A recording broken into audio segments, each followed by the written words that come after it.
Welcome back to the Forensic Archive. Today, we decrypt Volume 3, The Forbidden Peaks.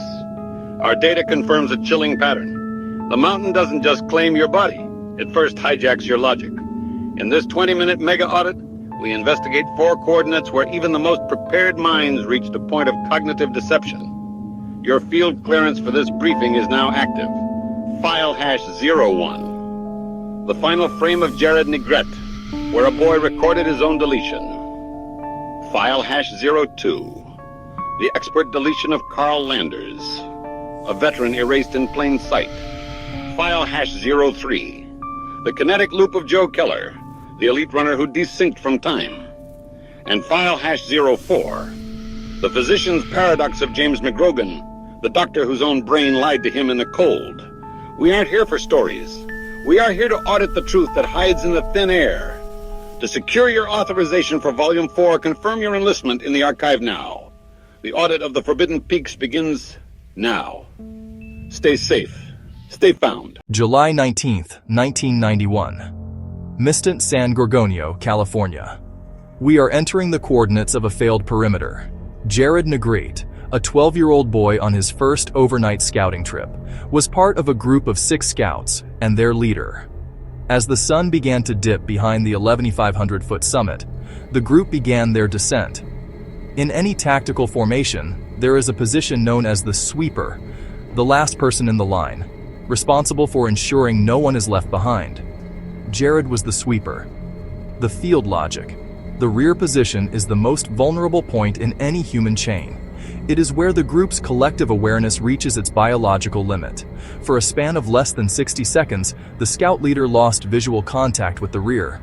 When he turned back to confirm the line, the trail was empty. No sound of a fall. No cry for help.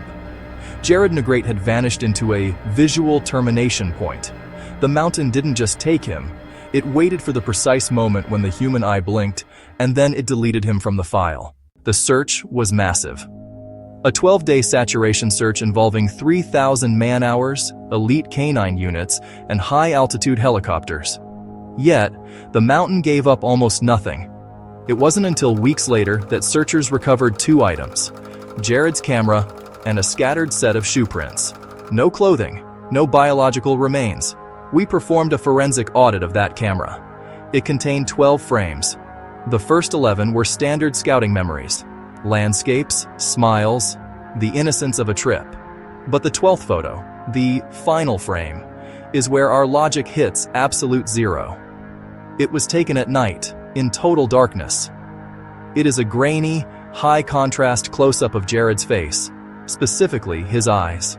They are wide, dilated, reflecting the harsh artificial flash against the void of the wilderness. The field logic. Let us look at this through the field logic lens. Imagine a signal bar on your phone. Jared was at 1 bar, trailing behind, losing connection. Then, in the blink of an eye, the signal hit 0. He didn't take that final photo to capture a memory. He took it as a bio-digital testimony. He was recording the moment he realized the mountain was watching him back. He wasn't taking a selfie. He was documenting his own extraction from the physical world. We audit the shoe prints. They were discovered at the top of a steep, dangerous ridge, a coordinate that no exhausted, frightened 12-year-old would logically choose. The data shows these prints didn't lead toward the base camp or the road. They led directly into the most inaccessible, rocky vertical drops. This is what we call cognitive hijacking. In the absolute zero of logic, the terrain doesn't just block your path. It reroutes your internal survival algorithms. It convinces the brain that the path of maximum resistance is the only way out. Why would a child walk toward a cliff in the dark? Because the mountain had already rewritten his sense of direction. He didn't fall. He followed a logic that no longer belonged to this world. Every step he took away from the group was a calculated move by the terrain to ensure his matter was archived permanently in the granite folds of San Gorgonio. The disappearance of Jared Negrete served as a canary in the coal mine for the Boy Scouts of America. It forced a total nationwide overhaul of wilderness safety protocols. The sweeper position was no longer a task for a child. It became a mandatory role for the most experienced adult leader. Every safety whistle and buddy system check used in scouting today is written in the silence Jared left behind on that ridge. His case taught us that even in a group of 7, you are only as safe as the mountain allows you to be. His final frame remains a grim lesson in visual vulnerability, a reminder that nature doesn't need an hour to take you. It only needs a second of inattention. Jared Negrete remains an unsealed archive in the heart of the mountain. His eyes, captured in that final flash, are the only testimony we have of what happens when the line of human awareness is crossed. The audit of file number 1 is complete, but the void is expanding.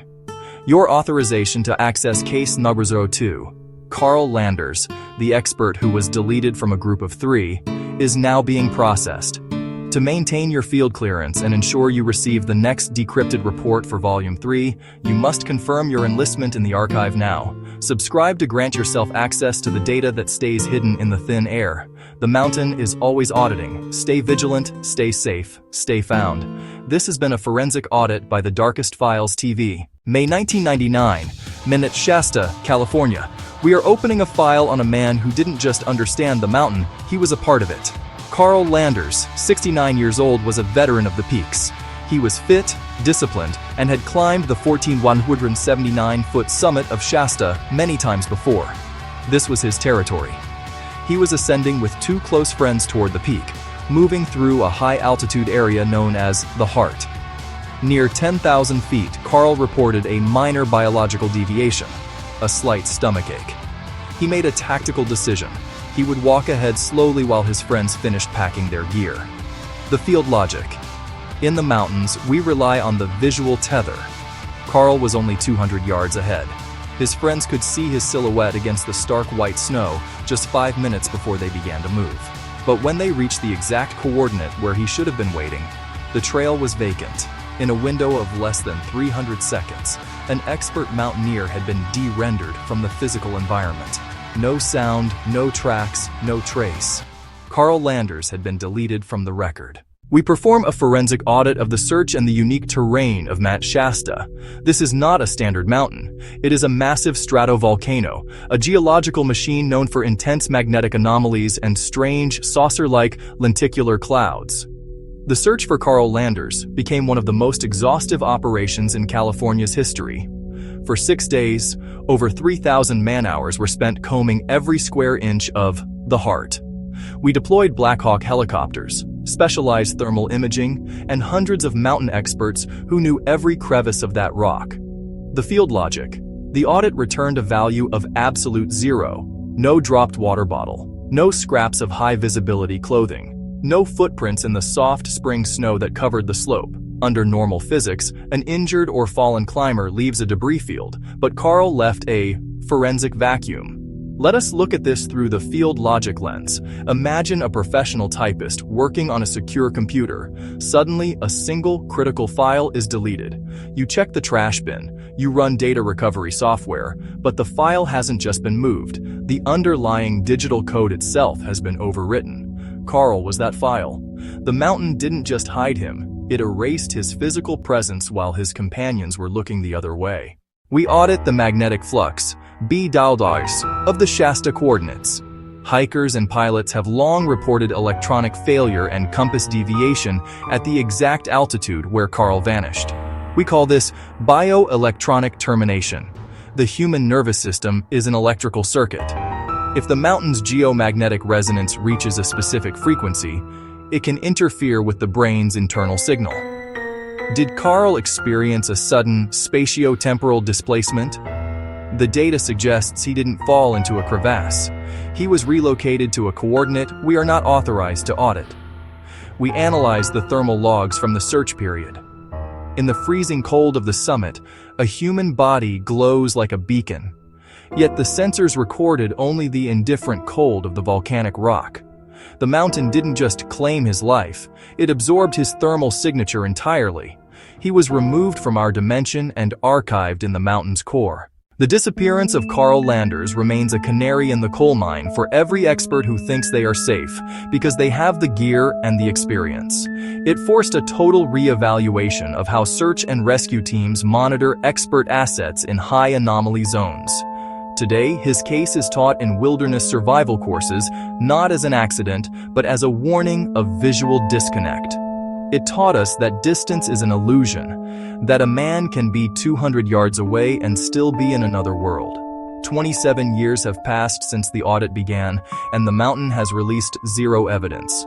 Carl Landers remains the most famous unsealed archive of Matt Shasta, a reminder that in the absolute zero of logic, even the expert is just another variable to be deleted.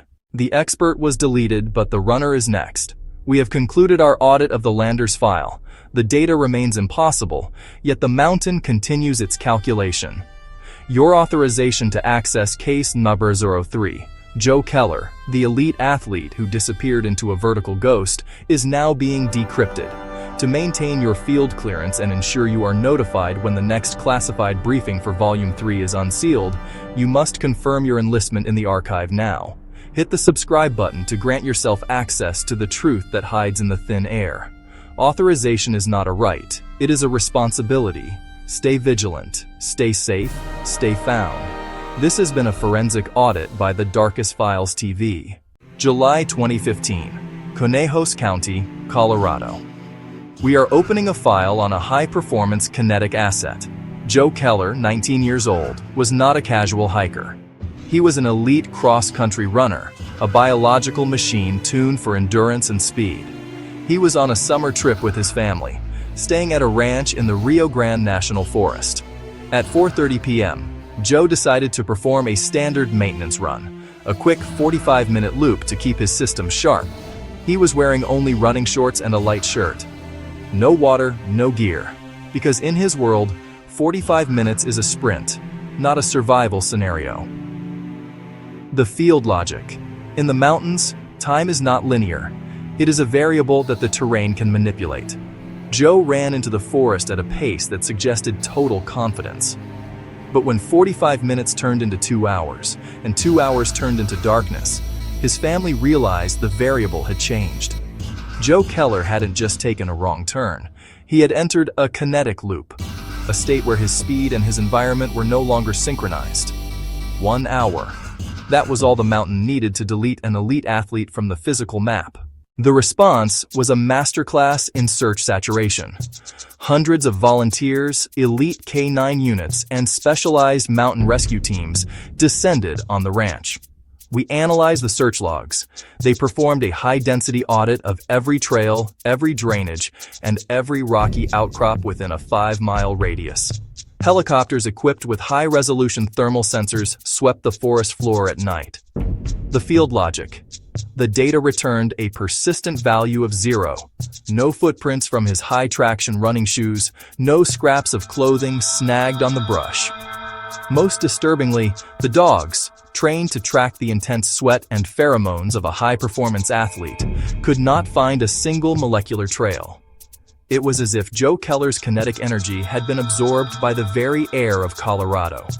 Let us look at this through the field logic lens. Imagine a high-speed video recording of a runner. If the frame rate of the camera is out of sync with the runner's speed, the image becomes a ghost, a blur that the sensor cannot capture. Joe was that ghost. He was moving through the forest, but his biological frequency was out of sync with the mountain's recording device. He didn't disappear. He was desynced from our reality. For nearly a year, the archive remained empty. Then, in July 2016, the mountain released its data. Joe's remains were discovered at the base of a rocky cliff, less than a mile from where he started. But this is where the audit reaches the absolute zero of logic. This specific cliff had been searched multiple times during the initial saturation phase. Ground teams had walked that exact base. Helicopters had hovered over those exact rocks. The field logic? This is spatio-temporal redeposition. In high anomaly zones like the Rio Grande Forest, the terrain can retract a physical object and hold it in a state of static suspension. When the mountain's internal cycle completed a full loop, it redeposited Joe's matter back into our coordinates. He didn't spend a year lying on those rocks. Those rocks were empty in 2015 because Joe was elsewhere. He was returned only when the mountain was finished with its audit of his kinetic soul. The condition of his remains suggested a fall, but the data of the search suggests a relocation across time itself. The Joe Keller audit became a canary in the coal mine for how search and rescue teams handle elite athletes. It forced a total reevaluation of the search radius for high-speed subjects and led to the development of the Kinetic Risk Assessment Protocol. We now understand that an athlete's speed is not just an advantage. It is a variable that can lead them deeper into the absolute zero of logic before they even realize they are lost. Today, Joe's story is a grim testimony in endurance coaching, a warning that no matter how fast you run, you cannot outpace a terrain that decides to rewrite the path beneath your feet. He remains a permanent entry in our archive of the Kinetic Loop, the runner who finished his race in a dimension we cannot audit. The mountains of Colorado do not recognize your fitness level. They only recognize your data. We have concluded our audit of the Keller file. The mystery of the loop remains unsealed. Your authorization to access the final and most disturbing file of Volume 3 is now being processed. Case Number 4, James McGrogan, the medical doctor who understood the human body but failed to understand the mountain's logic. To maintain your security clearance and ensure you receive this final decrypted briefing, you must confirm your enlistment in the archive now. Hit the subscribe button to authorize your access to the ultimate termination point. The mountain is waiting. Stay vigilant. Stay safe. Stay found. This has been a forensic audit by TheDarkestFilesTV. March 2014. The Gore Range, near Vail, Colorado. We are opening the final file of Volume 3, entering coordinates where expertise is not a shield, but a liability. Our subject is Dr. James McGrogan, a 29-year-old emergency medicine physician on leave from the prestigious Mayo Clinic. He was a man who dedicated his life to understanding the biological limits of the human body. He was fit, smart, and meticulously prepared. He was part of a group of friends heading toward the Eisenman hut for a backcountry trip. They were equipped for the harsh reality of the Colorado winter. But at 10:00 a.m., Dr. McGrogan made a tactical error that defied his training. He decided to split from the group. He believed he saw a better route to the hut and stated he would meet them there. The field logic. In wilderness forensics, we call this cognitive branching. It is the moment when the brain, under subtle environmental pressure, rejects the safety of the collective vector and chooses a solitary path based on faulty data. Dr. McGrogan was an expert in trauma, yet he violated the primary rule of survival. Stay together. He deviated from the known variables and walked into an equation he could not solve. He didn't just take a different trail, he stepped out of our reality and into the mountain's algorithm. The search that followed was one of the most aggressive in Colorado history. As a massive blizzard slammed into the range, dumping feet of snow, search teams, including elite Navy SEALs training nearby, were mobilized. They pushed through whiteout conditions, battling the terrain to find the doctor. We must audit the gear he carried. Dr. McGrogan was not unprepared. When his belongings were eventually recovered, the inventory was chilling. He had a fully functional GPS unit with spare batteries. He had a satellite-capable phone. He had fire-starting material, food, and a comprehensive medical kit. The field logic. This is the equipment paradox. Why does a man possessing the technology to save himself fail to use a single item? He didn't make a distress call. He didn't mark a waypoint. He didn't build a fire. It wasn't a failure of the equipment. It was a system override of the operator. The mountain didn't break his GPS. It hacked the mind of the man holding it, rendering his tools useless because his cognitive ability to deploy them had been deleted. It took 5 days for the mountain to release him, 5 days of sub-zero temperatures. His body was finally discovered miles away from his intended destination in a rugged, steep drainage area. He was found beneath a massive, frozen icefall, a place of chaotic, frozen violence. But the discovery site presented a forensic impossibility that haunts everyone who studies this case. Dr. James McGrogan, the expert on human biology, was found with his snowshoes removed. More disturbingly, his expensive insulated mountaineering boots were off, lying nearby in the snow. He died exposed to the ice, barefoot. The field logic. We are staring at the absolute zero of biology. In advanced hypothermia, a phenomenon known as paradoxical undressing occurs. The brain's thermostat, the hypothalamus, fails catastrophically. As the body's core temperature plummets toward death, the brain mistakenly fires signals indicating extreme heat. The victim, in a final state of delirious confusion, tears off their protective clothing to cool down, accelerating their own termination. Let us look at this through the field logic lens. Imagine a highly trained pilot flying a perfectly functional aircraft through a storm. Suddenly, the plane's internal computer begins to lie, telling the pilot that up is down. Trusting the corrupted data, the pilot deliberately steers the plane into the ground. Dr. McGrogan was that pilot. His own brain lied to him. The mountain hijacked his biological instruments, convincing a medical doctor that the only way to survive the freezing cold was to undress in the snow. The death of Dr. James McGrogan is a canary in the coal mine for the entire medical and outdoor community. It shattered the assumption that knowledge equals safety. His case forced a reevaluation of how wilderness medicine is taught, emphasizing that even the most educated mind is vulnerable to hypothermic deception. Today, his story is cited in advanced survival training not as a tragedy of errors, but as proof of the cognitive deception of the terrain. It teaches us that when the body hits the absolute zero of logic, your degree, your training, and your gear are irrelevant variables. The physician could not heal himself because the mountain had already rewritten his diagnosis. We have concluded the audit of Volume 3, The Forbidden Peaks. From the visual termination of a young scout to the paradoxical end of a medical doctor, the data confirms one truth. The terrain is an active processor that deletes human logic. The files are closed, but the mountain remains open. Your authorization to access the upcoming Volume 4 is currently pending. This next series will investigate coordinates where the very fabric of time appears to be corrupted. To grant yourself field clearance and ensure you are notified when the next classified archive is unsealed, you must confirm your enlistment now. Hit the subscribe button to authorize your access to the truth. Stay vigilant. Stay safe. Stay found. This has been a forensic audit by The Darkest Files TV. The audit of the Forbidden Peaks is complete. From the innocence of a young scout to the clinical expertise of a medical doctor, the results are singular.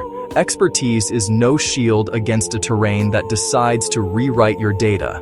These cases are the canaries in the coal mine for every modern explorer. Today's wilderness safety protocols and search algorithms are built upon the silence of those who reached the absolute zero of logic. The mountains do not offer answers. They only archive our failures to understand them. Your forensic investigation for Volume 3 is now closed, but the void is expanding. Your authorization for Volume 4, the investigation into time-corrupted coordinates, is currently pending. To grant yourself final field clearance and unlock the next classified briefing, you must hit the subscribe button now. Authorization is earned by those who do not look away from the dark. Stay vigilant, stay safe, stay found. This has been a forensic audit by The Darkest Files TV.